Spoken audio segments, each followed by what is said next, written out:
कोई भी क्वेश्चन इनमें से कर पा रहे हो? अगर इनमें से कोई भी क्वेश्चन, देखो देखो देखो, क्या कन्वेंशन, ये जो रिएक्शंस लिखी हैं, क्या ये समझ में आ रही? अगर नहीं आ रही तो इसका मतलब जानते हो क्या हुआ?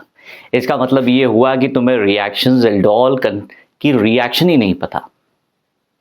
Aldol very very important reactions for class 12th। Organic chemistry में named reaction, aldol named reaction का एक अपना ही इंपॉर्टेंस है। तो इनमें से कोई क्वेश्चंस नहीं आ पा रहे हैं, कोई बात नहीं।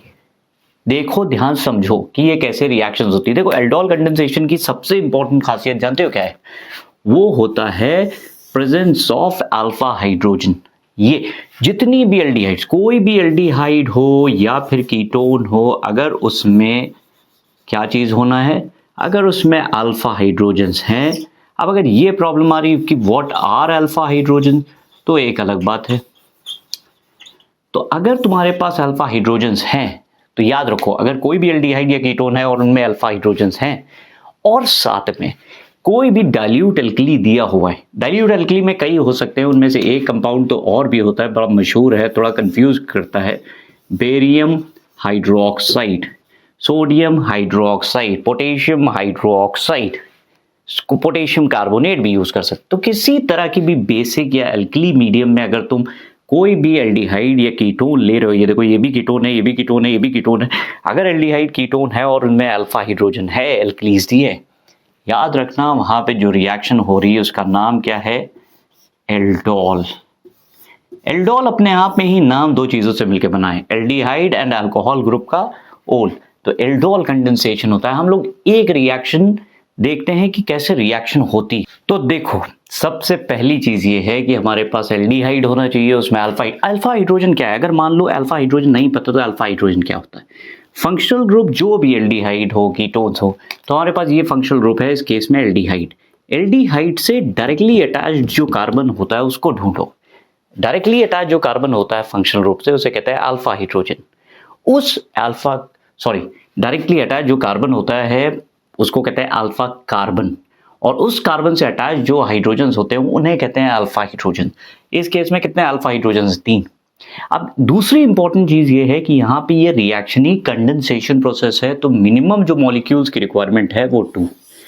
कई बार तुम्हें कन्वर्जन मिलेंगे और उसमें सिर्फ इतना सा लिखा होता है, तो इससे ये ना सोचना कि सिंगल मॉलिक्यूल दिया है, बेस तुम्हें एल्डिहाइड भी दिख गया, उसमें अल्फा हाइड्रोजन भी दिख गया, एल्कली भी दिख गया, लेकिन अब तुम ये सोच रहे हो कि यार यहाँ तो 2 मॉलिक्यूल्स दिए ही नहीं।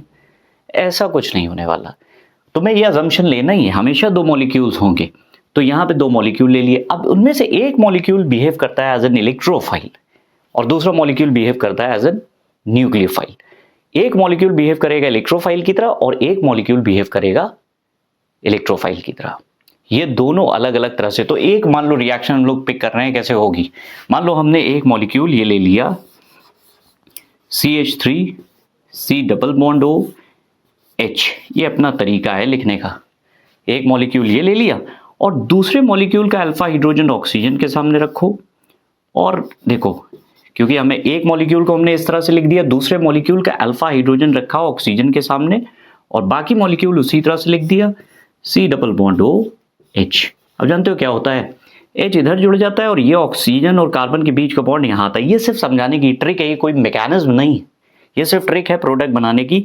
तो ऑक्सीजन से हाइड्रोजन को जोड़ दो, ये वाला, यानी कि ये बॉन्ड उठा के यहाँ फेंक दो इस जगह पे और ये वाला बॉन्ड उठा लो। ये समझाने के लिए है, ये कोई ट्रिक व्रिक नहीं है। नहीं, ट्रिक ना समझना, ये मैकेनिज्म बिल्कुल भी नहीं होती। तो ये तुम्हारा प्रोडक्ट जानते हो क्या बना?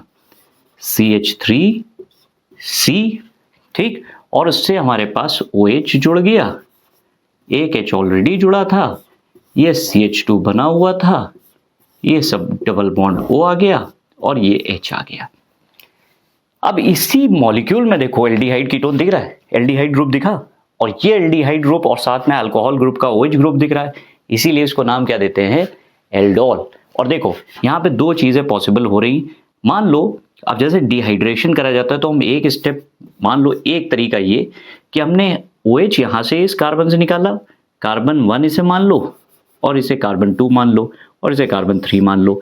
अगर हमने ऑक्सीजन OH निकाला है कार्बन 1 से और हाइड्रोजन निकाला है कार्बन 2 से, तो यहाँ पे डबल बॉन्ड, क्योंकि वाटर मॉलिक्यूल निकलेगा OH, इसका एक हाइड्रोजन यहाँ पे दिखा देते हैं अपनी आसानी के लिए, ये H। अब देखो यहाँ से H2O निकल गए, कब? जब हमने कॉन्सेंट्रेटेड H2SO4 या P2O5 का इस्तेमाल किया। तो हमारा जो प्रोडक्ट बना केस नंबर 1 में वो बना C। यहाँ पे देखो, यहाँ से इस कार्बन और इस कार्बन, इसके पास ऑलरेडी एक हाइड्रोजन है, वो जोड़ दिया, double bond CH, C double bond O H, एक कंपाउंड ये बन गया। हो सकता है सेकंड, ये रूट नंबर 1 मान लिया। रूट नंबर 2 हम क्या कह रहे हैं कि उस केस में जब हमने मॉलिक्यूल से कार्बन 1 से OH निकाला, वो कार्बन 3 से क्या निकाल दिया, हाइड्रोजन। तो उस केस में हमारा जो कंपाउंड बनेगा वो बनेगा CH2 double bond CH, CH2। देखो सारी चीजें वैसी ही लिखी हुई हैं, कोई अलग सी चीज नहीं, लेकिन ये मेजर प्रोडक्ट होता है और ये वाला माइनर होता है। क्या रीजन है? क्योंकि यहां पे कॉन्जुगेशन हो रहा है। देखो double bond single bond double bond, ये कॉन्जुगेशन की कंडीशन होती है। यहां पे कहीं कॉन्जुगेशन हो रहा है? नहीं हो रहा है। तो जहां कॉन्जुगेशन होगा वहां स्टेबिलिटी आएगी, और जहां स्टेबिलिटी आएगी वो मेजर प्रोडक्ट होगा। तो ये हमारा मेजर प्रोडक्ट है, ये हमारा माइनर प्रोडक्ट है।